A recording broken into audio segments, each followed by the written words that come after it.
भद्रं कर्णेभिः शृणुयामदेवाः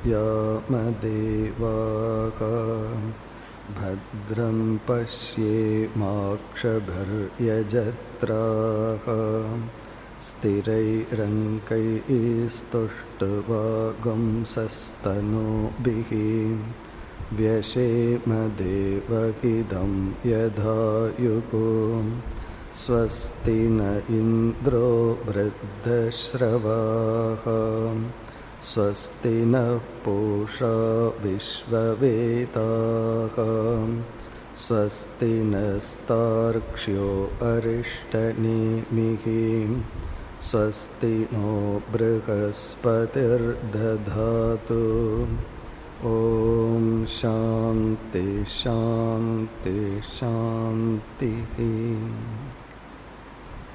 இம்முறை நாம் மாண்டூக்கிய உபனிஷத் விசாரத்திற்கு எடுத்துக்கொண்டுள்ளோம். இந்த உபனிஷத் அதர்வண வேதத்தில் வந்துள்ளது. மிக சிறிய உபனிஷத். 12 மந்திரங்கள் கொண்ட இந்த உபனிஷத் ஓம் என்ற சொல்லை எடுத்துக்கொண்டு அந்த சொல்லின் துணை கொண்டு நாம் அனுபவிக்கின்ற ஜாக்ரத், சொப்னம், சுஷுப்தி என்ற 3 அனுபவங்களை ஆதாரமாக எடுத்துக்கொண்டு இந்த அவஸ்தாத்ரய விவேகத்தின் மூலம் ஆத்ம தத்துவத்தை விளக்குகின்ற உபனிஷத். இது சிறிய உபனிஷத்தாக இருந்தாலும் பிரம்ம தத்துவத்தை மிக அழகாக விளக்குகின்ற உபனிஷத். அதே சமயத்தில் மிக ஆழ்ந்த கருத்துடன் விளக்குகின்ற ஒரு உபனிஷத். இந்த உபனிஷத் அதர்வண வேதத்தில் வந்துள்ளது. நாம் ஏற்கனவே அதர்வண வேதத்தில் உள்ள முண்டக உபனிஷத், கைவல்ய உபனிஷத் இவைகளையெல்லாம் பார்த்துள்ளோம்.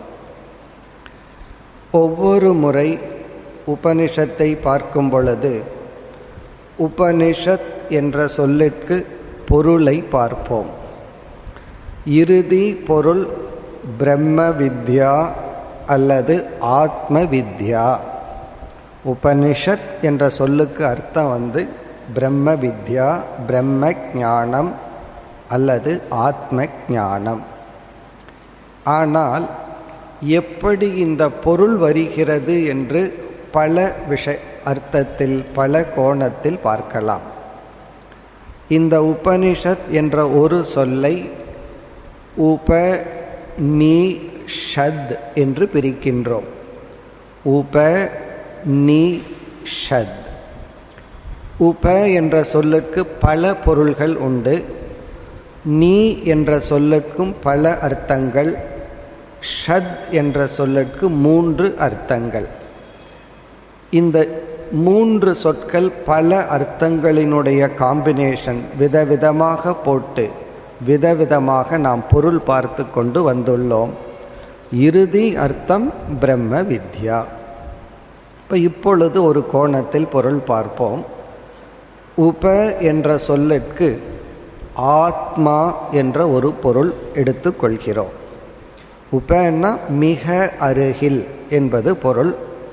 நமக்கு மிக அருகில் என்ன உண்டு என்று கேட்டால் முதல்ல ஒரு பொருளை சொல்லுவோம், பக்கத்தில் இருப்பவரை சொல்லுவோம், பிறகு நம்ம உடலை சொல்லலாம், மனதை சொல்லலாம். இப்படியே போயிட்டு இருந்தோம்னா எனக்கும் எனக்கு அருகில் இருக்கிற பொருளுக்கும் 0 டிஸ்டன்ஸில் என்ன இருக்குது என்றால் ஆத்மா. இப்போ உப என்றால் ஆத்மா. இந்த ஆத்ம தத்துவம்தான் வேதாந்தத்தினுடைய விஷயம் அல்லது உபனிஷத்துக்களினுடைய சப்ஜெக்ட் மேட்டர் ஆத்மா. எல்லா விஞ்ஞானங்களும் எல்லா சயின்ஸ் அதனுடைய சப்ஜெக்ட் மேட்டர் அனாத்மா. இந்த உலகத்தில் இருக்கிற ஏதோ ஒரு பிரின்சிபலை பற்றி பேசுறது மற்ற சயின்ஸ். வேதாந்தம் என்கின்ற சயின்ஸ் என்று சின்மயானந்தர் சொல்லுவார். அந்த வேதாந்தம் என்கின்ற நூல், அதனுடைய சப்ஜெக்ட் மேட்டர் கான்சியஸ் பிரின்சிபிள், சைத்தன்ய சுரூபமான ஆத்மா. நீ என்ற சொல் கீழே அமர்ந்து என்பதை குறிக்கின்றது. அதாவது ஒரு குருவிடம் செல்கின்ற சிஷ்யன் குருவுக்கு கீழே அமர்ந்து இந்த பாடத்தை பயில்கின்றான். இது தகுதியை குறிக்கின்றது, அதிகாரித்துவம். யார் எப்படிப்பட்ட தகுதியுடன் இந்த வித்யாவுக்கு வர வேண்டும். இப்போ நீ என்ற சொல் அதிகாரித்துவத்தை குறிக்கின்றது, தகுதியை குறிக்கின்றது, அல்லது மாணவனை குறிக்கின்றது. உப என்ற சொல் விஷயத்தை குறிக்கின்றது, சப்ஜெக்ட் மேட்டர், அதாவது ஆத்மா. நீ என்ற சொல் எப்படி குருவை அணுக வேண்டும் என்ற முறையை குறிப்பதனால் நீ என்ற சொல் மாணவன் அல்லது இந்த ஞானத்திற்கு தகுதியானவனை குறிக்கின்ற சொல். ஷத் என்ற சொல் இந்த ஞானத்தின் பலனை குறிக்கின்றது. இந்த அறிவை அடைந்தால் சம்சார நாசம், துயரம் என்பது அழிந்து விடும். இப்போ ஷத்ங்கிற சொல் பலனை குறிப்பது, நீ என்ற சொல் அதிகாரியை குறிக்கின்ற சொல், உப என்ற சொல் விஷயத்தை குறிக்கின்றது. இப்போ உப நீ ஷத் என்றால் ஆத்ம விஷயத்தை இப்படிப்பட்ட தகுதியுடைய மாணவன் அடைந்தால் கிடைக்கின்ற பலன் மோக்ஷம் அல்லது சம்சார நிவர்த்தி. கடைசியாக நமக்கு கிடைக்கிறது ஆத்ம ஞானம் அல்லது பிரம்ம ஞானம். நமக்கு தெரியும், ஒவ்வொரு வேதத்தினுடைய இறுதி பகுதியில் உபனிஷத்துக்கள் அமைந்துள்ளன. இந்த உபனிஷத்திற்கு மாண்டூக்கிய உபனிஷத் என்று பெயர். ஒவ்வொரு உபனிஷத்துக்கு ஒரு பேர் இருக்கு. கடோபனிஷத், முண்டகோபனிஷத், கேனோபனிஷத்துன்னெல்லாம் நம்ம படிச்சிருக்கோம். மாண்டூக்கிய உபனிஷத்துன்னு ஏன் பெயர் வந்தது, அது நம்மாக யூகித்து கொள்ளலாம். சிலதுக்கெல்லாம் காரணம் கிடையாது, அது அப்படி வந்துள்ளது. மண்டூக்கக என்றால் ஃப்ராக், தவளை. தவளை நம்ம மாதிரி நடந்து போகாது, அது அப்படியே தாவி தாவித்தான் போகும். அதுபோல இந்த உபனிஷத் நாம் ஜாகிரத அவஸ்தையிலிருந்து உறங்கும் பொழுது சொப்பன அவஸ்தைக்கு தாவி போயிடுறோம். அப்படின்னு என்ன அர்த்தம், இந்த உலகத்தையே விட்டுட்டு வேறு உலகத்துக்கு போயிடுறோம். ஒரே ஒரு ஜம்ப்பு தான், இந்த உலகமே டிஸ்மிஸ். அடுத்தது என்னன்னா, திடீர்னு சுசுப்திக்கு போகிறோம், அனைத்து படைப்பிலிருந்தும் விலகி கொள்கின்றோம். பகவான் என்னென்னலாம் உலகம்னு படைச்சிருக்காரோ எல்லாத்திலிருந்து நம்ம விலகி கொள்கின்றோம். சுஷுப்திக்கு போகும் பொழுது திடீர்னு அடுத்த செகண்டில் அப்படியே சொப்பனத்துக்கு வர்றோம், பிறகு ஜாகிரத்துக்கு வர்றோம். அப்படி நம்முடைய அனுபவங்கள் தவளையை போல தாவி தாவி போகின்றது. இந்த உபனிஷத் இந்த அனுபவங்களை ஆதாரமாக எடுத்துக்கொண்டு அல்லது உபாயமாக எடுத்துக்கொண்டு அதன் மூலம் ஆத்ம தத்துவத்தை விளக்குவதனால் இதை நம்ம மாண்டூக்கிய உபனிஷத் என்று அழைக்கலாம். இப்போ முதலில் இந்த உபனிஷத் எப்படி அமைந்துள்ளது என்று சுருக்கமாக பார்த்துவிட்டு சாந்தி பாடத்தை பார்த்துவிட்டு உபனிஷத்திற்குள் செல்லலாம். 12 மந்திரங்கள் கொண்ட இந்த உபனிஷத் முதல் 2 மந்திரங்கள் பிரதிஜ்ஞா மந்திரங்கள். பிரதிஜ்ஞா மந்திரம் அப்படின்னு சொன்னால் என்ன செய்ய போகிறோம் அப்படின்னு சொல்கிறதுக்கு பேர் பிரதிஜ்ஞா. உறுதிமொழின்னு சொல்லலாம், ப்ராமிஸ் அப்படின்னு சொல்லலாம். கீதையில் பல இடங்களில் பகவான் நான் இந்த அறிவை சொல்ல போகிறேன் ஒரு இன்ட்ரோடக்ஷன் கொடுத்துட்டு ஆரம்பிப்பார். அப்படி முதல் மந்திரம் ஓம் என்ற தத்துவத்தை எடுத்துக்கொண்டு விசாரம் செய்ய போகிறோம். இந்த உபனிஷத்து ஓங்கார விசாரம் செய்யப்படுகிறது என்ற ஒரு அறிமுகம்.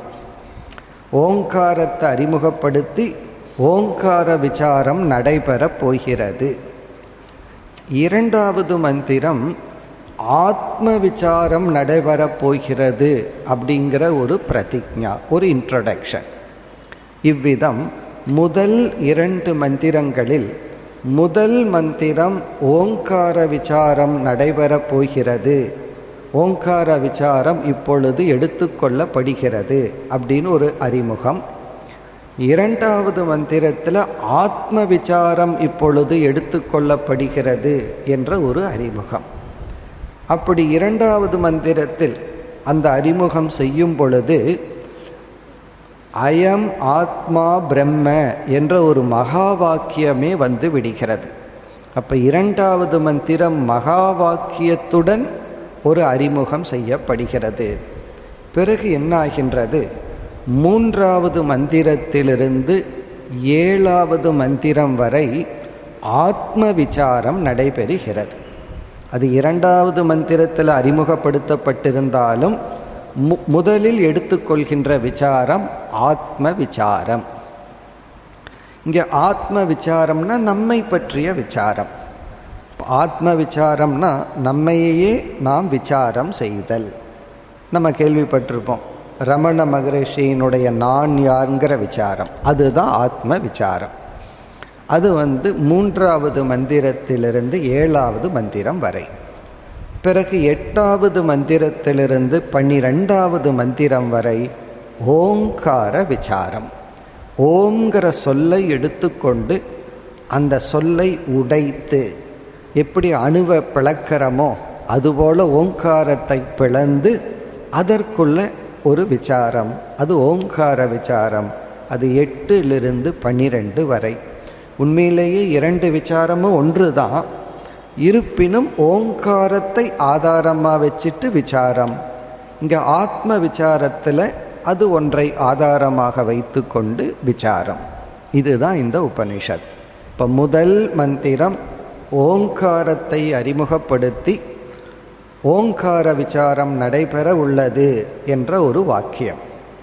இரண்டாவது மந்திரம் ஆத்ம விசாரம் நடைபெறப் போகிறது, அந்த ஆத்மாதான் பிரம்ம தத்துவம் என்ற ஒரு மகா வாக்கியம். மூன்றாவது மந்திரத்திலிருந்து 7வது மந்திரம் வரை ஆத்ம விசாரம். கடைசி 8லிருந்து 12 வரை ஓங்கார விசாரம். இதுதான் இந்த உபனிஷத்தினுடைய வடிவமைப்பு. இது சிறிய உபனிஷத்தாக இருந்தாலும் இந்த உபனிஷத்தை சங்கரருடைய குரு கோவிந்த பகவத் பாதர், அவருடைய குரு கௌடபாதர். அப்போ கௌடபாதருங்கிறது சங்கரருடைய குருவினுடைய குரு. அவர் என்ன செய்துள்ளார்? இந்த 12 மந்திரங்களுக்கு 222 ஸ்லோகங்களில் விளக்கம் எழுதியுள்ளார். இந்த 12 மந்திரத்துக்கு அவர் எழுதின விளக்கம் 225 ஸ்லோகம். அதை 4 அத்தியாயங்களாக பிரித்து இந்த உபனிஷத்தை விளக்கியுள்ளார். அந்த ஸ்லோகத்தை நம்ம பரம்பரையில் காரிகை என்று அழைக்கின்றோம். கௌடபாதர் காரிகை. அதற்கு சங்கரர் விளக்கம் எழுதியுள்ளார். தன்னுடைய குருவினுடைய குரு எழுதிய 225 ஸ்லோகத்துக்கும் இந்த உபனிஷத்துக்கும் சங்கரர் விளக்கம் எழுதியுள்ளார். அந்த சங்கரர் எழுதிய விளக்கத்தை நம்ம சம்பிரதாயத்தில் பாஷ்யம் என்று சொல்வோம். இந்த 225 ஸ்லோகங்கள் எப்படி அமைந்துள்ளது என்றால் 4 அத்தியாயங்கள். முதல் அத்தியாயத்திற்கு ஆகம பிரகரணம் என்று பெயர். ஆகம பிரகரணம் என்றால் இந்த 12 மந்திரங்களை நேரடியாக விளக்குகின்றார். முதலில் சில ஸ்லோகங்களில் 2 மந்திரத்தை விளக்குவார், பிறகு சில ஸ்லோகங்களில் சில மந்திரத்தை விளக்குவார். அப்படி இந்த மந்திரங்களையே கௌடபாதர் விளக்குகின்ற பகுதி தான் ஆகம பிரகரணம். இதற்குள்ள உபனிஷத்தினுடைய விளக்கம் முடிவடைந்து விடுகிறது. பிறகு 2வது அத்தியாயம் வைதத்திய பிரகரணம். வைதத்தியம் என்றால் மித்யா என்று பொருள். வைதத்தியம்னா மித்யா. மித்யா என்றால் எந்த ஒன்று அனுபவத்திற்கு இருக்கின்றதோ ஆனால் அறிவுபூர்வமாக ஆராய்ந்தால் அப்படி ஒரு பொருள் இல்லையோ அது மித்தியா. இதைத்தான் நம்ம விளக்கமாக பார்க்க போகிறோம். இப்போ மித்தியான்னா அனுபவத்துக்கு இருக்கு, ஆனால் உண்மையில் இல்லை. இங்கே ஒரு முரண்பாடு இருக்கு, கான்ட்ரடிக்ஷன் இருக்கு. இல்லாதது எப்படி அனுபவத்துக்கு வரும்? பொதுவாக இல்லாதது அனுபவத்துக்கு வராதே. அதுதான் சாமானிய நியதி. சாமானிய நியதி என்னன்னா இருக்கிறத அனுபவிப்போம், இல்லாததை அனுபவிக்க மாட்டோம். ஆனால் சில விதி விலக்கா சில சமயம் இல்லாததையும் அனுபவிப்போம். சூரியனுடைய உதயம், ஆகாசத்தினுடைய நீல வர்ணம், கடலினுடைய நீல கலர், இதெல்லாம் உண்மையிலேயே இல்லை ஆனால் அனுபவிக்கிறோம். காணல் நீர் உண்மையிலேயே இல்லை ஆனால் அனுபவிக்கிறோம்.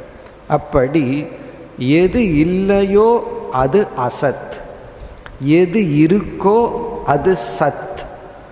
எது இல்லை ஆனால் அனுபவிக்கிறோமோ அது மித்தியா.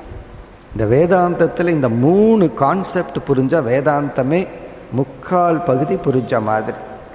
எது இல்லையோ அது அசத், எது இருக்கோ அது சத், எது உண்மையில் இல்லையோ ஆனால் அனுபவிக்கிறோமோ அது மித்தியா. கௌடபாதர் என்ன செய்கின்றார்? தன்னுடைய 2வது சாப்டர் பிரகரணத்தில் இந்த ஜெகத் மித்தியா என்ற தன்மை உடையதுன்னு நிரூபிக்கிறார். அதுதான் வைதத்திய பிரகரணம். இந்த வைதத்திய பிரகரணத்தில் இந்த முழு உலகமுமே, நம்ம உலகத்தில் சில உதாரணம் சொல்கிறோம், காணல் நீர், நீல ஆகாசம், இதெல்லாம் சொல்கிறோம். கௌடபாதர் என்ன பண்ணுறார்? இந்த உலகமே எடுத்துக்கொள்கிறார். இந்த உலகமே உன்னுடைய அனுபவத்தில் இருக்கு, அதை நம்ம யாரும் இல்லைன்னு சொல்லலை. ஆனால் விசாரித்து பார்த்தால் அப்படி ஒன்று இல்லை. இந்த கருத்தை தன்னுடைய 2வது பிரகரணத்தில் நிலைநாட்டுகின்றார். அதில் நிலைநாட்டுறதுக்கு முன்னாடி நம்ம உதாரணத்தை சொல்லிட்டோம். சில பேர் எக்ஸாம்பிளையே ஏற்றுக்கொள்ள மாட்டார்கள். அங்கு கௌடபாதர் என்ன பண்ணுறார்? சொப்பனத்தை உதாரணமாக எடுத்துக்கிறார். கனவில் ஒரு உலகத்தை நாம் பார்க்கிறோம், அது எப்படி பொய்யோ அதுபோல இந்த நினைவு உலகம் பொய் அப்படிங்கிறது அவருடைய விளக்கம். சில பேர் என்ன சொல்கிறார்கள்? கனவு பொய்ன்னு யார் சொன்னது? கனவே உண்மைதான்னு சொல்கிறார். அதனால கௌடபாதர் என்ன பண்ணுறார்? தன்னுடைய வைதத்திய பிரகரணத்தில் கனவு பொய் என்று முதல்ல நிலைநாட்டுறார். திருஷ்டாந்த சித்திகின்னு சொல்கிறோம். திருஷ்டாந்த சித்தினா முதல்ல எக்ஸாம்பிள், அது இருவராலும் ஏற்றுக்கொள்ள வேண்டும். ஒருவர் முடிவு செய்துள்ளார், ஒருவர் புரிந்து கொள்ள வேண்டும். அப்போ சிஷ்யன் குரு இருவராலும் ஏற்றுக்கொள்ள வேண்டியது எக்ஸாம்பிள். அதை முதல்ல அழகாக நிலைநாட்டுறார். இப்போ கனவுக்கும் நம்ம பார்க்கிற விழிப்பு வாழ்க்கைக்கும் என்னென்ன ஒற்றுமைகள் இருக்குது, என்னென்ன வேற்றுமைகள் இருக்குது, எப்படி கனவுங்கிற உலகம் பொய் அப்படிங்கிறதெல்லாம் நிலைநாட்டுறார். பிறகு அந்த மித்தியாங்கிற விஷயத்தில் சில கேள்விகள் எல்லாம் வருது. அதற்கெல்லாம் அறிவுபூர்வமாக தர்க்கபூர்வமாக பதில் சொல்லி மித்தியா அப்படிங்கிற ஒரு கான்செப்டை நிலைநாட்டி ஃபஸ்ட்டு மித்தியான்னு ஒன்று இருக்குன்னு நிலைநாட்டுறார். சில பேர் மித்தியாங்கிறதே ஒன்று கிடையாதுன்னு நினைக்கிறார்கள். அப்படி இல்லை, மித்தியான்னு ஒரு தத்துவம் உண்டு. அது என்னன்னா அனுபவத்துக்கு இருக்கு, ஆனால் ஆராய்ந்தால் இல்லை. அதை நிலைநாட்டினதுக்கப்புறம் இந்த உலகத்துக்கு அந்த தன்மை உண்டு அப்படிங்கிறது தான் அவருடைய சித்தாந்தம். இப்போ இந்த உபனிஷத்தினுடைய இனியொரு மைய கருத்து ஜெகத் மித்யா. அதுக்கு ஒரு சாப்டர் எடுத்துக்கொள்கிறார், ஒரு அத்தியாயமே எடுத்துக்கொண்டு மிக அருமையாக, புத்திக்கு ரொம்ப வேலை. அதை நம்ம படித்தோம் அப்படின்னா புத்தி எவ்வளவு தூரம் ஷார்ப்பாகுமோ அவ்வளவு தூரம் ஷார்ப்பாகும். ஷார்ப்பாக இருந்தால் தான் முதல்ல படிக்கவே முடியும். அப்படி அவர் நிலைநாட்டுகின்றார். பிறகு 3வது பிரகரணம், அதற்கு பெயர் அத்வைத பிரகரணம். அத்வைத பிரகரணம் என்றால் பிரம்ம தத்துவம் இரண்டற்ற தத்துவம் என்று நிலைநாட்டுகின்றார். ஜெகத் துவைத தத்துவம், அது பிரிவுபட்டுள்ளது, வேற்றுமையுடன் கூடியது, ஆனால் மித்தியா. இந்த ஜெகத்தில் அத்வைதத்தை சொல்லல, ஜெகத்தினாவே டிவிஷன், வேற்றுமை உடையது தான், ஆனால் அது மித்தியா. பிரம்ம என்ற தத்துவம், ஆத்மா என்ற தத்துவம் ஏகம் அத்வைதம் என்று நிலைநாட்டுகின்றார். இப்போ ஆத்ம தத்துவம் அத்வைதம், அது மூன்றாவது பிரகரணம். அதில் நல்ல சில சாதனைகள் எல்லாம் சொல்கிறார். என்னென்ன சாதனைகள், எப்படியெல்லாம் நிதித்தியாசனம் தியானம் செய்து இந்த இரண்டற்ற தத்துவத்தை புரிந்து கொள்ள வேண்டும். இப்படி அவருடைய முதல் பிரகரணம் இந்த 12 மந்திரங்களை விளக்குகின்ற ஆகம பிரகரணம். இரண்டாவது ஜெகத் மித்யா என்று விளக்குகின்ற வைதத்திய பிரகரணம். மூன்றாவது அத்வைத பிரகரணம். நான்காவது 100 ஸ்லோகங்களுடன் அலாத சாந்தி பிரகரணம். அலாத சாந்தி பிரகரணம்னு ஒரு டாபிக். அலாதம் என்றால் தீப்பந்தம். நம்மெல்லாம் ஒரு பீரியடில் அந்த காலத்தில் இருந்தது, ஒரு தீ பந்தத்தை எடுத்துகிட்டு சுற்றிட்டு விளையாடுவோம். அந்த தீ பந்தத்தை வேகமாக சுழற்றினால் விதவிதமான டிசைன் வரும். ரவுண்டாக பார்க்கலாம், விதவிதமான டிசைன் பார்க்கலாம். அந்த கலை ஒரு காலத்தில் கிராமத்தில் இருந்துச்சு. இந்த தென்னை மரத்திலிருந்து விழுகின்ற சருகுகளை எல்லாம் எடுத்துட்டு அதை சுற்றி ஒரு பீரியடில் விளையாடுவோம். அந்த தீ பந்தத்தை வேகமாக சுத்த ஒரு டிசைன் வருது, அதுதான் அலாதம். சாந்தி அப்படின்னா அப்படியெல்லாம் சுத்தாமல் பேசாமல் வச்சிட்டோம்னா அங்கே ஒரு டிசைனும் கிடையாது. இவர் என்ன செய்கின்றார், இதை ஒரு உதாரணமாக வச்சு இந்த உலகமே எப்படின்னா, நீ தீ பந்தத்தில் சுத்துனா ஒரு காட்சி, ஒரு உருவம் கிடைக்குதே, அதுதான் இந்த உலகம்ட்டார். அது சாந்தி அடைஞ்சால் அங்கே ஒன்றும் கிடையாது. இப்போ அலாத சாந்தினா இது ஒரு கற்பனையான பகவானுடைய ஒரு கற்பனை, பகவானுடைய ஒரு விளையாட்டு தான் இந்த உலகம். இதை புரிந்து கொண்டால் நமக்கு கிடைக்கிறது சாந்தின்னு சொல்லி மீண்டும் அழகா ஜெகத்தின் மித்தியாத்துவம், பிரம்மத்தினுடைய சத்தியத்தன்மையை நிலைநாட்டுகின்றார். இவ்விதம் இந்த சிறிய உபனிஷத்திற்கு இவ்வளவு பெரிய விதத்தில் கௌடபாதர் விளக்க, அதை சங்கரரும் அதற்கு விளக்கம் எழுதியுள்ளார். அப்படிப்பட்ட ஒரு மகத்துவமான அழகான உபனிஷத் இது. நமக்கு கிடைக்கின்ற நேரத்தில் இதனுடைய மைய கருத்தை சுருக்கமாக பார்ப்போம். கொஞ்சம் ரொம்ப ஸ்டாண்டர்டாக தான் இருக்க போகின்றது. இருந்தாலும் நமக்கு புத்தியில் பொறுமை வேண்டும். புத்தியில் பொறுமைனா நம்ம கேட்க கேட்க புரிஞ்ச மாதிரி இருக்கும், அப்புறம் திடீர்னு பார்த்தா புரியாத மாதிரி இருக்கும். மித்யாவை போலயே ஜெகத்து பார்க்கறதுக்கு இருக்குது, யோசித்து பார்த்தா புரியல. இந்த சம்டைம் கிளாஸே அப்படி இருக்கும், புரிஞ்ச மாதிரி இருக்கும், யோசித்து பார்த்தா புரியாத மாதிரி இருக்கும். அப்போ நம்ம என்ன பண்ணுறோம், புரிஞ்சுக்கிறோம். பிறகு மனம் பக்குவப்படப்பட நம்ம மாலை வகுப்பில் பார்க்கறது போல சித்த சுத்தி தெய்வீக குணங்கள் வர வர இதனுடைய நுண்ணிய கருத்துக்களெல்லாம் அப்படியே சிறிது சிறிதாக விளங்க ஆரம்பிக்கும். இது கடினமான விஷயம் கிடையாது. நம்ம எளிமையாகத்தான் நமக்கு தெரிஞ்ச உதாகரணம், தெரிஞ்ச லாஜிக் மூலமாக தான் நம்ம கிளாஸ் பார்க்க போகிறோம். ஆனால் அதிசூக்ஷ்மமான வேதாந்தத்தினுடைய மைய கருத்து இந்த உபனிஷத்தில் அமைந்துள்ளது. இப்போ இந்த முகவுரையுடன் நம்ம இந்த உபனிஷத்துக்குள்ளே நேரடியாக சென்று விடலாம். ஒவ்வொரு உபனிஷத்துக்கும் சாந்தி பாடங்கள் உண்டு. ஒவ்வொரு வேதத்துக்கும் ஒரு சாந்தி பாடம். இப்போ அதர்வண வேதத்தில் இருக்கின்ற எல்லா உபனிஷத்துக்கும் பத்ரம் கர்ணேபி ஸ்ருணுயாம தேவாகா, இதுதான் சாந்தி பாடம். இப்படி ஒவ்வொரு வேதத்துக்கும் ஒவ்வொரு சாந்தி பாடம். நம்ம ஏற்கனவே 2 உபனிஷத்தில் இந்த சாந்தி பாடத்தை படிச்சிருக்கோம். முண்டகோபனிஷத்துக்கு இதே சாந்தி பாடம், பிறகு கைவல்யோபனிஷத்துக்கும் இதே சாந்தி பாடம். அதனால் இதனுடைய பொருளை மட்டும் பார்த்துட்டு உடனடியாக நம்ம உபனிஷத்துக்குள்ளே போயிடலாம். பத்ரம் கர்ணேபி ஸ்ருணுயாம தேவாகா, தேவர்களே எங்கள் காதுகளால் நாங்கள் நன்மையை கேட்போமாக. இது உபனிஷத் மாணவர்கள் இறைவனை குறித்து தேவர்களை குறித்து மேற்கொள்கின்ற ஒரு பிரார்த்தனை. இந்த பிரார்த்தனை என்பதும் ஒரு கர்மந்தான், ஒரு செயல். அது அதற்குரிய பலனை கொடுக்கும். வெறும் பிரார்த்தனை பண்ணிட்டா போதுமா, முயற்சி பண்ண வேண்டாமான்னு கேட்பார்கள். செய்ய வேண்டிய முயற்சியும் செய்வோம். அந்த முயற்சியினுடன் இனியொரு முயற்சி தான் பிரார்த்தனை. ரொம்ப பேர் என்ன நினைக்கிறார்கள், பிரார்த்தனை பண்ணுனா போதும் கிடைச்சிரும்னு. ஒன்றை அடைகிறதுக்கு என்ன முயற்சி பண்ணணுமோ அதை பண்ணுறோம். அந்த முயற்சிக்கு இனியொரு முயற்சியாக அமைவது தான் பிரார்த்தனை. அதனால் பிரார்த்தனையும் ஒரு செயல், அதற்குரிய பலன் கண்டிப்பாக உண்டு.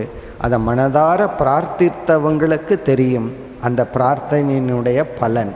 இப்படி இங்கே உபனிஷத் மாணவனுடைய பிரார்த்தனை பத்ரம் மங்களமானதை கர்ணேபிகி காதுகளால் ஸ்ருணுயாம நாங்கள் கேட்போமாக தேவர்களே, தேவர்களே நல்லதை நாங்கள் கேட்போமாக. இதற்கு இனியொரு பொருளும் சொல்லலாம். நல்லதை கேட்கணும்னு சொல்லலாம். நாங்கள் கேட்குறதெல்லாம் எனக்கு நல்லதாக படணும் அப்படின்னு சொல்லலாம். ஏன்னா சில பேர் நல்ல விஷயத்தை சொன்னாவே கேட்குறதுக்கு நமக்கு பிடிக்கிறது இல்லை. ஏதோ திட்டுற மாதிரி நம்ம நினச்சிக்கிறோம். யாராவது ஒருத்தர் நமக்கு நல்ல விஷயத்தை சொன்னால் நீ ஏன் என்ன குறை சொல்கிற அப்படின்னு சொல்கிறோம். அப்போ நமக்கு நல்லதே காதில் கெட்டதாக தெரியுது.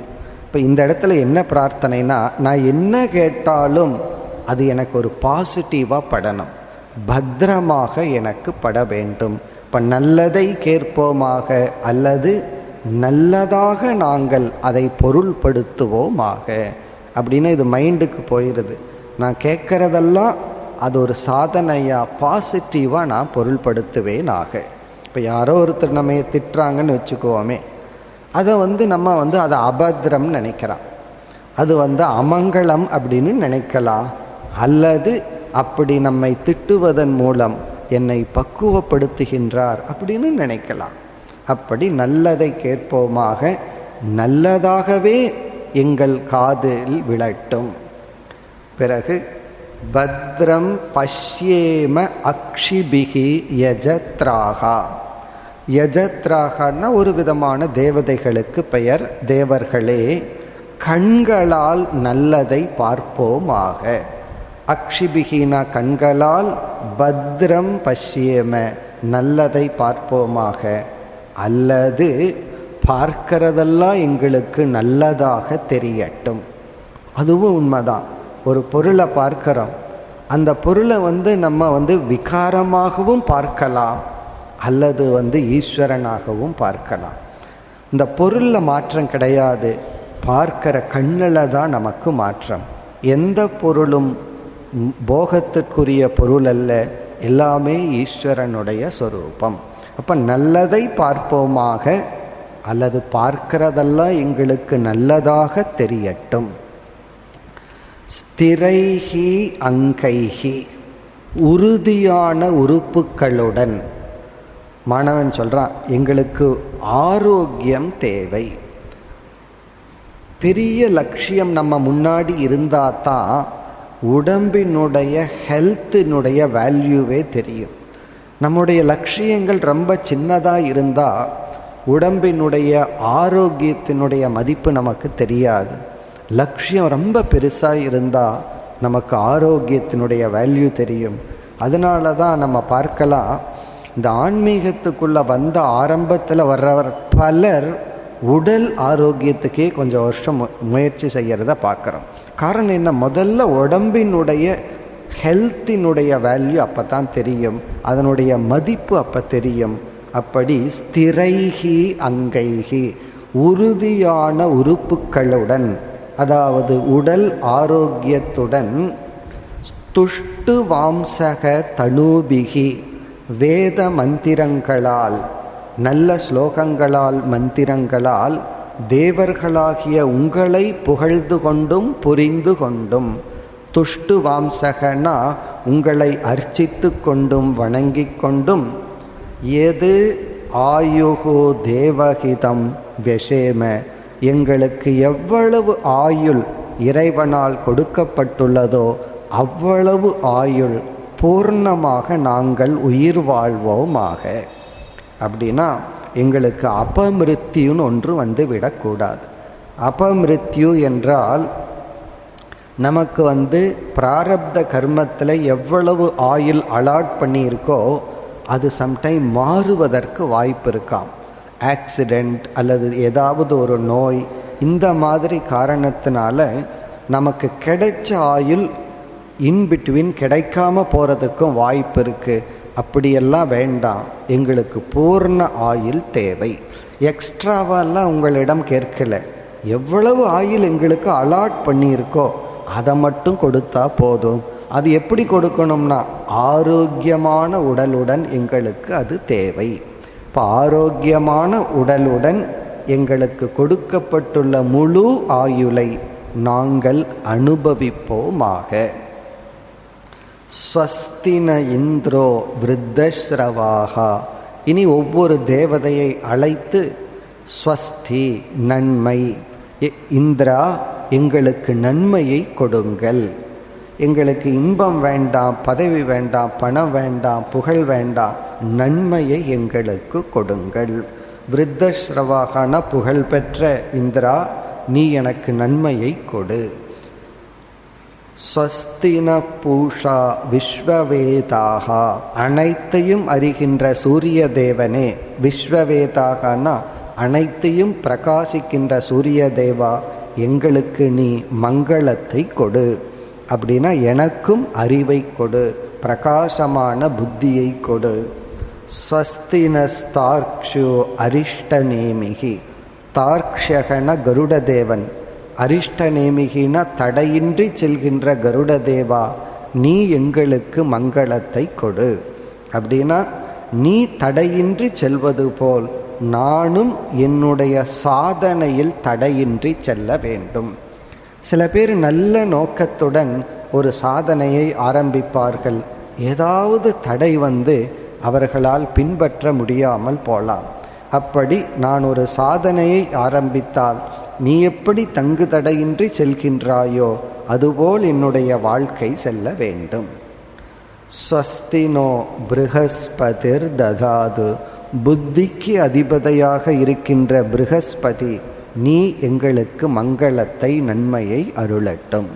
இப்போ ப்ருஹஸ்பதி கிட்டேருந்து புத்தியை கேட்குறோம். நல்ல புத்தி கிடைக்கட்டும், நல்ல ஆரோக்கியம் கிடைக்கட்டும், நல்லதையே கேட்போம், நல்லதையே பார்ப்போமாக என்ற ஒரு பிரார்த்தனை.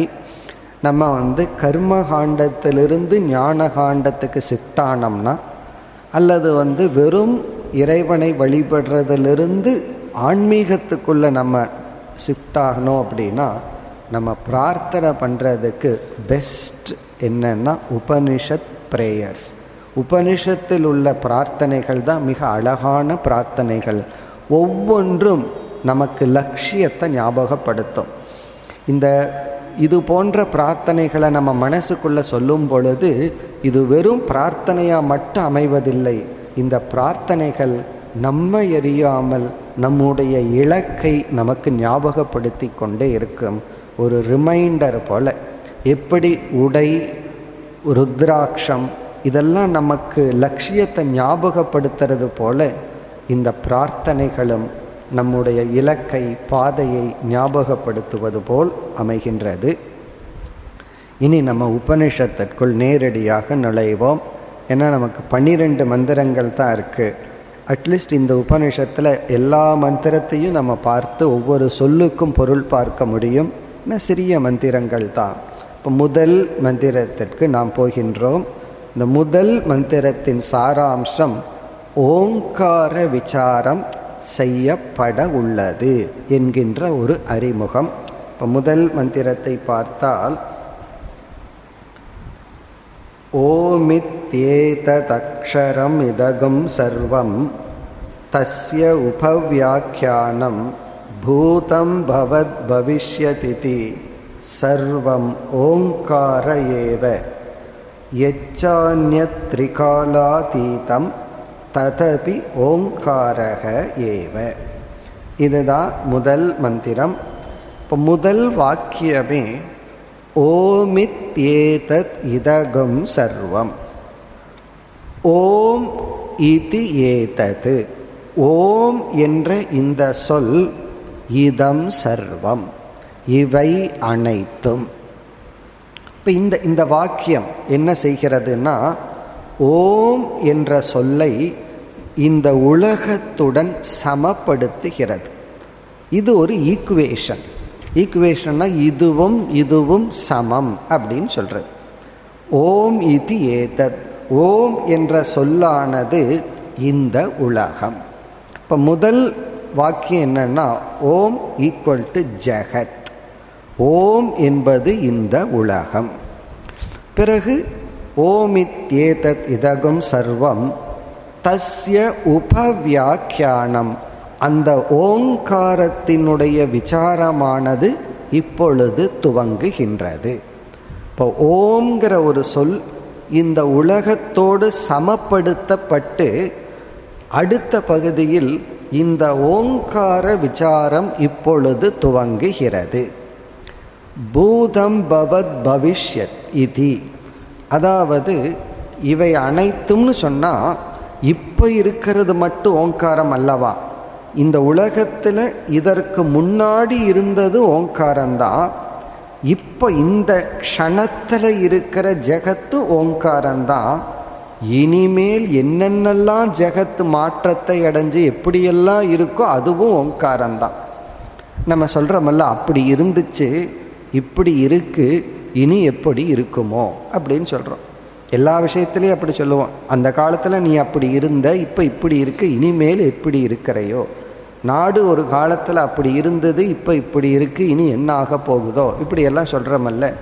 அதே போல் இந்த உலகம் இப்பொழுது இருக்கிறது அது ஓம், இதற்கு முன்னாடி இருந்ததும் ஓம் தான், இனிமேல் இருக்க போவதும் ஓம் தான். பூதம் பவத் பவிஷ்யதி, இந்த சர்வத்துக்கு ஆன விளக்கம். சர்வம்னா எல்லாம், எல்லாம்னா மூன்று காலத்தில் இந்த உலகம் எப்படி இருந்ததோ இருக்கோ இருக்க போகுதோ எல்லாமே ஓம் என்பதுதான். தஸ்ய உபவியாக்கியானம், அதனுடைய விளக்கம் துவங்குகின்றது. இதுதான் ஜஸ்ட் ஒரு இன்ட்ரோடக்ஷன். இப்போ இந்த இடத்துல தான் நம்ம மிக மிக சூக்ஷ்மமான ஒரு முக்கியமான கருத்தை பார்க்க போகிறோம். இப்போ அதை நம்ம ஆரம்பிப்போம். இந்த முதல் மந்திரத்திற்கான விளக்கம் இதுதான்.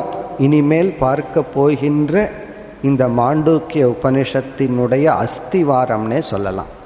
இந்த கான்செப்டை நம்ம புரிஞ்சிட்டோம் அப்படின்னா மாண்டூக்கியம் புரிஞ்சிச்சு, சத்தியமித்யா விஷயம் நமக்கு புரிந்தாச்சு. இப்போ அதை நம்ம ஆரம்பிப்போம். அதனால் இதை நம்ம ஒரு கவனமாக உன்னிப்பாக நம்ம கவனித்து இந்த ஒரு அஸ்திவாரத்தை நம்ம திருடப்படுத்தி கொள்வோம். இப்போ நம்ம விளக்கத்தை பார்ப்போம். இங்கு உபனிஷத் என்ன சொல்லி உள்ளது? ஓம் என்பது இந்த உலகம். ஓம் ஜெகத் ஈக்குவேஷன். எப்படி மேத்ஸில் ஈக்குவேஷன் போடுறோம், இது ஈக்குவல் டு இதுன்னு சொல்கிறோம் இல்லையா? அதே போல் இங்கே கொடுக்கப்பட்டுள்ள ஈக்குவேஷன் ஓம் என்ற சொல்லும் உலகமும் சமப்படுத்தப்பட்டுள்ளது. இது ஒரு சமன்பாடாக இருக்கு. ஓம் ஈக்குவல் டு ஜெகத். இனி என்ன சொல்கிறது? இனி இந்த ஓங்கார விசாரத்தை பண்ண போகிறோம் அப்படின்னு சொல்லி உள்ளது. இனி நம்ம விசாரத்திற்குள்ளே போகிறோம். இந்த உலகத்தை நம்ம பார்க்கிறோம். பார்த்து சில சமயம் ஒரு பொருளை சரியாக புரிஞ்சுக்குவோம், ஒரு பொருளை நம்ம தப்பாகவும் புரிஞ்சுக்குவோம். கண்ணு கொஞ்சம் சரியில்லை அப்படின்னா ஒரு பொருளை நம்ம தவறாகவும் புரிஞ்சுக்குவோம், அல்லது அந்த பொருளை அப்படியேவும் பார்க்கலாம். அதனால இப்போ நம்ம திருஷ்டித்வயம். திருஷ்டித்வயம்னு சொன்னால் இரண்டு விதமான திருஷ்டி அல்லது பார்வை. ஒரு பார்வை யதார்த்த திருஷ்டி. யதார்த்த திருஷ்டினா அங்கே பொருள் எப்படி இருக்கோ அப்படியே பார்க்கறது, அப்படியே புரிஞ்சுக்கிறது. இனியொரு அயதார்த்த திருஷ்டி, அது எப்படி இருக்கோ அதற்கு தப்பா நம்ம புரிஞ்சுக்கிறது, விபரீதமா நம்ம புரிஞ்சுக்கிறது. இப்போ ஒரு உதாரணமா, மரத்தில் ஒரு பெரிய யானை செய்யப்பட்டு வச்சிருக்கு. ஒரு பெரிய யானை மரத்தில் பண்ணியிருக்கு. அந்த யானையினுடைய தும்பிக்கைக்குள்ள சில ஸ்ப்ரிங் எல்லாம் கொடுத்து அப்படியே தும்பிக்கை ஆடுற மாதிரி எல்லாம் இருக்கு. இப்போ ஒரு பெரியவர் பார்க்குறார். பார்த்த உடனே அவர் யானையை ரசிக்கிறார். அப்படியே காது ஆடுற மாதிரி, தும்பிக்கை ஆடுற மாதிரி எல்லாம் உள்ள ஸ்ப்ரிங் எஃபெக்ட் கொடுத்து, ஆனால் மரத்தில் செய்யப்பட்ட யானையினுடைய கலர், தந்தத்துக்கு என்ன கலரோ யானைக்கு என்ன கலரோ அதெல்லாம் கொடுத்து அழகான ஒரு தேக்கு மரத்தில் யானை செய்யப்பட்டுள்ளது. அப்போ அந்த பெரியவர் அந்த யானையை பார்த்து இரண்டு பண்ணுறார். அந்த யானை செய்யப்பட்ட வேலைப்பாட்டையும் ரசிக்கிறார், அது எவ்வளவு அழகாக செய்யப்பட்டுள்ளதுங்கிறார். பிறகு அதனுடைய ஒர்த்தை பார்க்குறார். இந்த மரத்தில் செஞ்சது அந்த அறிவோடு பார்க்குறார். ஒரு குழந்தை அந்த யானையை பார்க்குது. அந்த குழந்தை யானையாக மட்டும்தான் பார்க்குது. அதனால அதுக்கு ஒரு பயம் ஏற்படுது, இது வந்துடுமோ. அது நின்றுட்டு இருந்தாலும் பரவாயில்ல, யானையை போல வேற தும்பிக்கையை அசைச்சிட்ருக்கு. அப்போ அந்த குழந்தைக்கு அதை பார்த்த உடனே ஒரு பயம், அது உயிருடைய ஒரு ஜீவன், என்னை துயரப்படுத்தும் சக்தியை உடைய ஒரு ஜீவனாக அந்த குழந்தை பார்க்குது. இப்போ இந்த குழந்தையிடம் ஒரு திருஷ்டி இருக்குது, ஒரு பார்வை. பெரியவரிடம், குழந்தையோட அப்பாவிடம் ஒரு பார்வை இருக்கு. இப்படி ஒரே ஒரு பொருள், வஸ்து ஏகம் திருஷ்டி துவயம். இதுதான் நம்ம மனசில் பதிய வேண்டிய கருத்து. வஸ்து ஏகம், ஒரே ஒரு பொருள் அங்கு இருக்கு. ஆனால் ஒருவன் அதை அப்படியே பார்க்கிறான், இனி ஒருவன் வேறு விதமாக பார்க்கிறான். ஒருவர் சொல்றார், அங்க மரம் இருக்கின்றது, தேக்கு மரம் ரொம்ப அழகா இருக்கு. இனி ஒரு குழந்தை சொல்லுது, யானை ரொம்ப பயமுறுத்திட்டு இருக்குன்னு சொல்லுது. இப்படி ஒரே வஸ்து திருஷ்டி துவயம். இங்கே தான் தத்துவமே ஆரம்பமாகிறது. ஒரு வஸ்து ஒரு திருஷ்டிங்கிற வரைக்கும் பிரச்சனையே இல்லை. ஆனால் இருக்கிற பொருள் ஒன்று, ஆனால் அந்த பொருள் ஒருத்தருக்கு ஒரு மாதிரி தெரியுது, இனியொருத்தருக்கு இனியொரு மாதிரி தெரிகிறது. இப்போ இங்கே ரெண்டு பொருள் வந்தாச்சு, ஒரு பொருள் இருக்கும் பொழுது. இப்படித்தான் துவைதம் ஆரம்பிக்கின்றது. அத்வைதத்திலிருந்து எப்படி துவைதம் வந்துச்சுன்னா, அத்வைதம்தான் இருக்கு, அதில் துவைதம் வரலை, பார்க்கிறவனுடைய பார்வையில் வேற்றுமை விட்டது, துவைதம் விட்டது. ரெண்டு பொருள். இப்போ வஸ்து ஏகம், பிறகு திருஷ்டி துவயம். எந்த வஸ்து எப்படி இருக்கோ அப்படியே பார்த்தா ரைட் விஷன் அப்படின்னு சொல்கிறோம், சரியான பார்வை. தப்பாக பார்த்துட்டோம் அப்படின்னு சொன்னால் அயதார்த்த திருஷ்டி, ராங் விஷன். இப்போ ஒரே ஒரு பொருளை சரியாகவும் பார்க்கலாம், தப்பாகவும் பார்க்கலாம். இது முதல் கருத்து. இனி அடுத்த பாயிண்ட் என்னென்னா, இப்போ ரைட்டாக பார்க்குறவங்கள பற்றி பிரச்சனையே இல்லை, அவங்கள நம்ம விட்டுருவோம். காரணம் ரைட்டான பொருளை ரைட்டாக பார்த்துட்ருக்கான். இப்போ இந்த குழந்தை தப்பாக பார்த்து பயந்துட்டுருக்கு. அப்போ அந்த யானை பக்கத்தில் போய் எவ்வளவு பாலிஷ் பண்ணியிருக்காங்கன்னு தடவி பார்க்குறாரு, பக்கத்துலேருந்து அதை ரசிக்கிறார். ஆனால் அந்த குழந்தை பயந்துட்டு ரொம்ப தூரத்தில் இருக்குது. ஏன்னா இது என்னாவது பண்ணிடுமோ, இதை என்ன அடிச்சிடுமோன்னு பயந்துட்டுருக்கு. இப்போ அந்த தந்தை அந்த குழந்தைக்கு அறிவை கொடுத்தாகணும். என்ன அறிவை கொடுத்தாகணும்? தான் எந்த விஷன் திருஷ்டியில் அந்த பொருளை பார்க்கிறோமோ அதே விஷனில் அந்த குழந்தைய பார்க்க வைக்கணும். ஆனாலும் தன்னிடத்துலேயும் இரண்டு விஷன் இருக்கு. மரம்ங்கிற ஒரு திருஷ்டியும் அப்பா கிட்ட இருக்கு, அது யானையை போல இருக்கிற திருஷ்டியும் இருக்கு. ஆனால் எப்படி இருக்குன்னா, அந்த யானை மித்தியாங்கிற திருஷ்டி இருக்கு, மரம்ங்கிறது சத்தியம்ங்கிற திருஷ்டி இருக்கு. அங்க சத்தியமா இருக்கிறது மரம், ஆனா அந்த மரம் மரமா நமக்கு தெரியல, அது யானையா நமக்கு காட்சி அளிக்கிறது. இந்த யானையா தெரியறது பொய், ஆனா அனுபவத்தில் இருக்கு. மரமாக இருக்கிறது தான் உண்மை. அப்போ யாரிடத்துல சத்திய திருஷ்டி இருக்கோ அவர்களிடத்திலையும் யானைங்கிற திருஷ்டி இருக்கு. ஆனால் யானைங்கிற திருஷ்டி அப்பா கிட்ட இருந்தாலும் அப்பா ஏன் துயரப்படலை? அந்த யானைங்கிற திருஷ்டி பொய் என்ற ஞானத்துடன் யானையை பார்க்கிறார். மரம்ங்கிறது உண்மைங்கிற ஞானத்துடன் பார்க்கிறார். இப்போ இந்த குழந்தை அதை பார்க்கும் பொழுது அதுக்கு ஏக திருஷ்டி, அது யானை அப்படிங்கிறத மட்டும் பார்க்குது. இதுக்குள்ள இனியொரு ரகசியம் என்னன்னா, இந்த குழந்தை அதை யானைன்னு பார்க்கும் பொழுது அப்பா பார்த்துட்டு இருக்கிற மரத்தை இந்த குழந்தை பார்க்குதா இல்லையா? அப்பா எந்த மரம், தேக்கு மரத்தை பார்த்துட்டு இருந்தாரோ அந்த மரத்தை இந்த குழந்தை பார்க்குதா இல்லையான்னா அந்த மரத்தையும் இந்த குழந்தை பார்த்துட்டு தான் இருக்கு. ஆனால் மரம் என்ற ஞானம் இல்லை. இது மரம்ங்கிற அறிவில்லாம அந்த மரத்தை பார்த்துட்டு இருக்கு.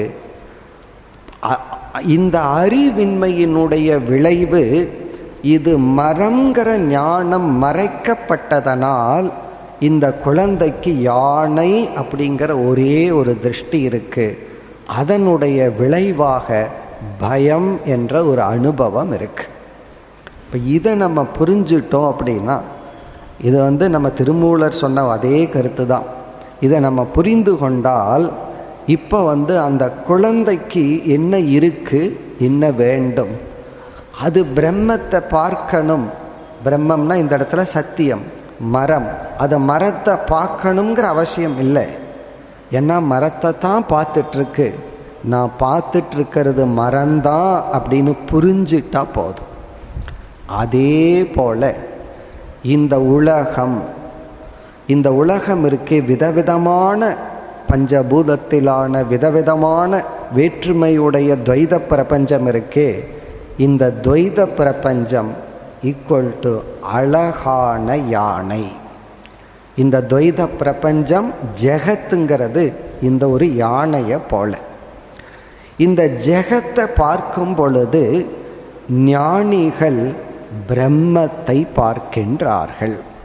இந்த உலகத்தை பார்க்கும் பொழுது தந்தை எப்படி மரத்தை பார்க்கிறாரோ அதே போல ஞானிகள் பரம்பொருளை பார்க்கின்றார்கள். அவங்க பரம்பொருளை பார்க்கும் பொழுது வேற்றுமையை பார்க்கலையான்னு கேட்டால் வேற்றுமையையும் பார்க்கின்றார்கள். உலகத்தில் எவ்வளவு துவைதம் வேற்றுமை இருக்கோ அதையும் பார்க்கிறார்கள். அதற்கு அப்பாற்பட்டு ஏக தத்துவமான அனைத்து யானைக்குள்ளும், இந்த ஒரே சிலை, ஒரே பாறையில் செஞ்ச சிலைன்னு சொல்கிறது போல ஒரே மரத்தில் செஞ்ச இந்த யானைக்குள்ளும் அத்வைதம் ஏக தத்துவத்துடனும் இந்த துவைதத்தை அவர்கள் பார்க்கின்றார்கள். அஞ்ஞானி இந்த உலகத்தில் பிரம்மத்தை மறந்து ஜெகத்தை மட்டும் பார்க்கின்றான்.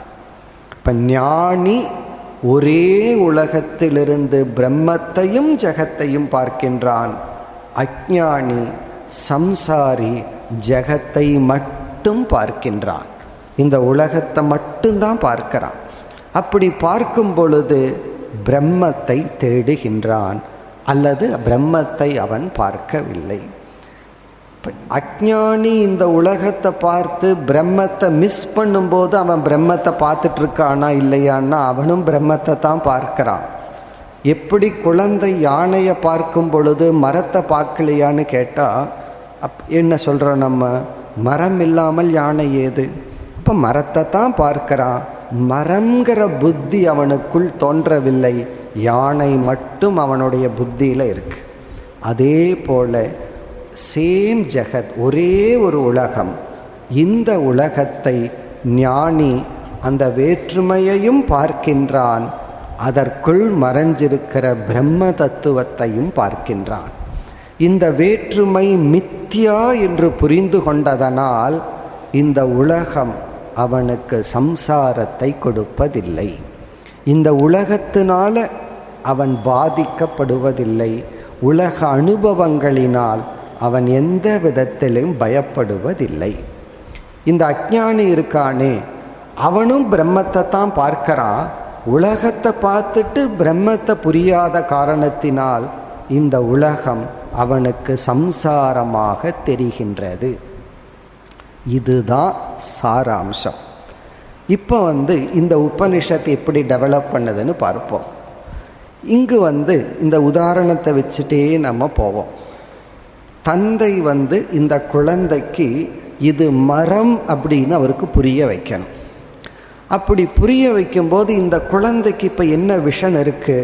யானைங்கிற பார்வை தான் இருக்கு.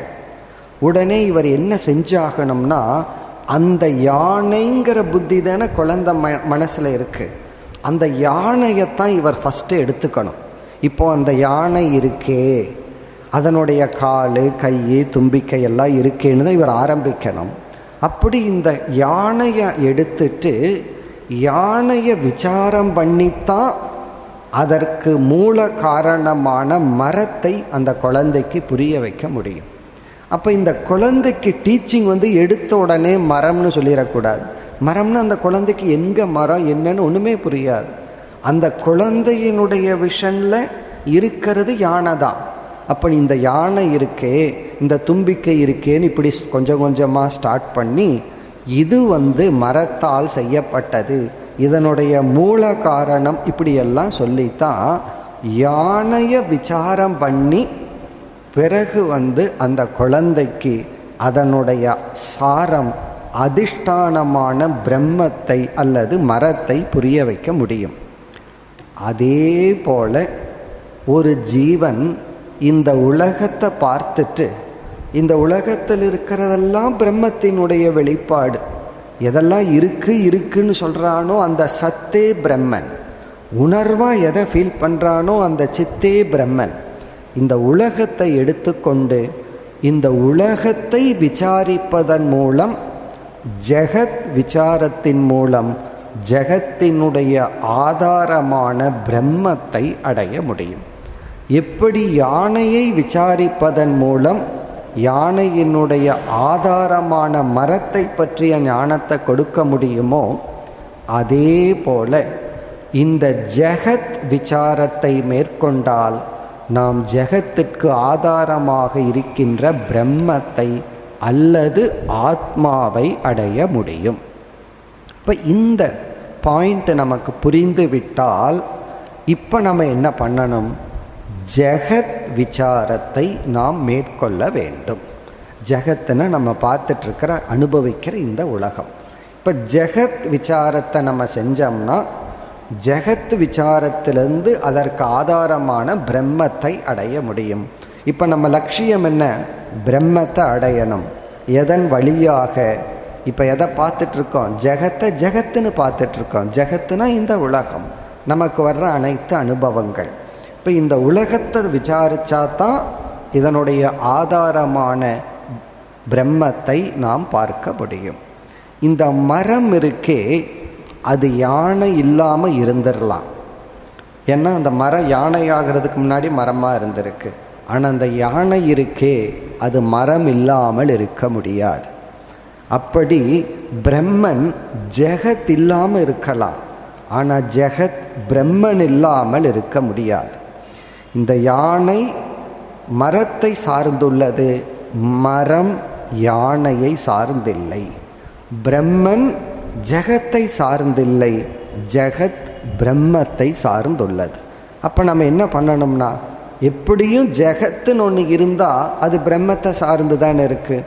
அப்போ ஜெகத்து பொய்யாக இருந்த போதிலும் என்ன ஒரு சந்தேகம் வருது, நான் உண்மையை அடையணும், நீங்கள் எதுக்கு பொய்யை போய் அறிமுகப்படுத்துகிறீர்கள்? பொய்யான யானையை ஏன் நான் போய் விசாரம் பண்ணணும்? அதுதான் பொய்யாச்சேன்னா. உண்மையான விசாரம் பண்ணுறதுக்கு உண்மையை தெரிஞ்சாதானே பண்ண முடியும். எந்த விசாரமே தெரிஞ்சதுலேருந்து தானே ஆரம்பிக்க முடியும். இப்போ மரம்னா என்னன்னே அந்த குழந்தைக்கு தெரியாது. அப்போ எப்படி நம்ம மரத்திலேருந்து விசாரத்தை ஆரம்பிப்பது? அது இப்போ யானையாக தெரிஞ்சிட்ருக்கு. அதனால யானையிலிருந்து தான் மரத்துக்கு போக முடியும். நமக்கு பிரம்ம விசாரம் பண்ணணும்னா நமக்கு தெரிகிறது ஜெகத்து தானே, எப்படி பிரம்மத்தை விசாரம் பண்ண முடியும்? ஆகவே ஜெகத்தைத்தான் நாம் விசாரம் செய்ய வேண்டும். இப்போ ஜெகத்தை விசாரம் பண்ணோம்னா ஜகத்தினுடைய ஆதாரமான பிரம்மத்தை அடைவோம். இது ஃபர்ஸ்ட் மேஜர் பாயிண்ட். முதல் கருத்து என்னவென்றால், இந்த உலகை நாம் ஆராய்ந்தால் இந்த உலகம் முழுமையாக எதை சார்ந்துள்ளதோ அதை அடைவோம். யானையை ஆராய்ந்தால் யானை முழுமையாக சார்ந்துள்ள மரத்தை உணர்ந்து கொள்வோம். இனி அடுத்த பாயிண்ட்டுக்கு வரோம். இங்க உபனிஷத் என்ன பண்ணியிருக்கு, ஜெகத்தை விசாரம் செய்ய போகிறோம்னு சொல்லியிருக்கணும்.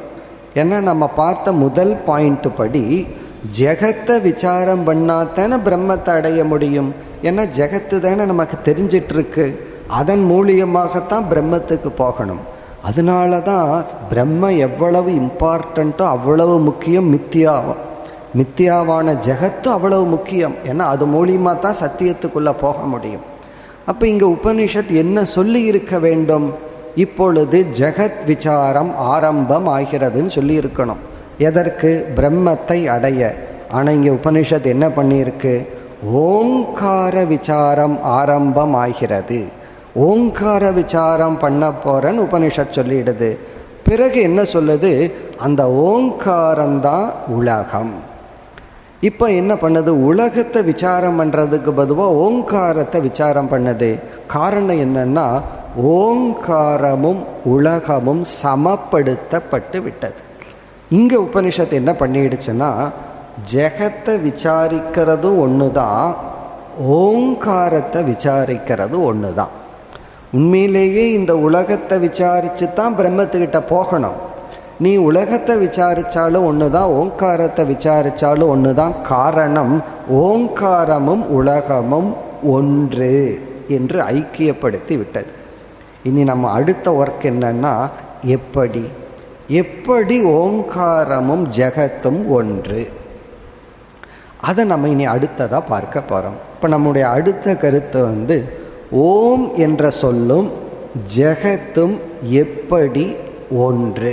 இந்த ரெண்டு ஒன்றா இருந்தால் ஜெகத்தை வேணாலும் விசாரிக்கலாம், ஓங்காரத்தை வேணாலும் விசாரிக்கலாம். அதை நம்ம எப்படி பார்க்க போகிறோம் என்றால், இந்த ஓம் அப்படிங்கிற சொல்லு இருக்கே, அது இப்போ ஜெகத்தோட ஒன்றாகி விட்டது.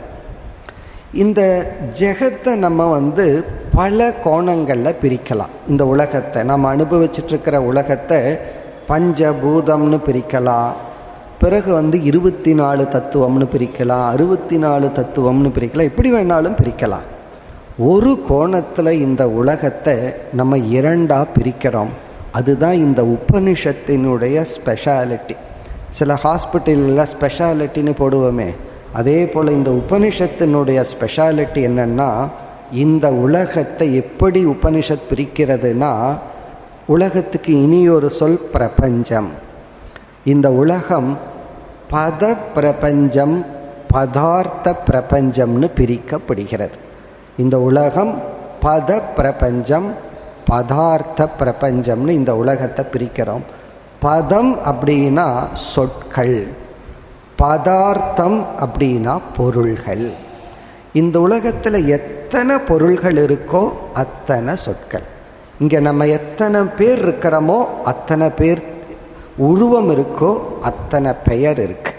அதனால தான் ஒரு ரிஜிஸ்டரில் 30 பேர் இருந்தால் அங்கே 30 ஆள் இருக்காங்கன்னு அர்த்தம். அப்படி இந்த உலகம் இவ்விதம் பிரிக்கப்பட்டுள்ளது. மேலும் நாம் நாளை தொடர்வோம். ஓம் பூர்ணமத பூர்ணமிதம் பூர்ணாத் பூர்ணமுதச்யதே பூர்ணஸ்ய பூர்ணமாதாய பூர்ணமேவாவசிஷ்யதே. ஓம் சாந்தி சாந்தி சாந்தி.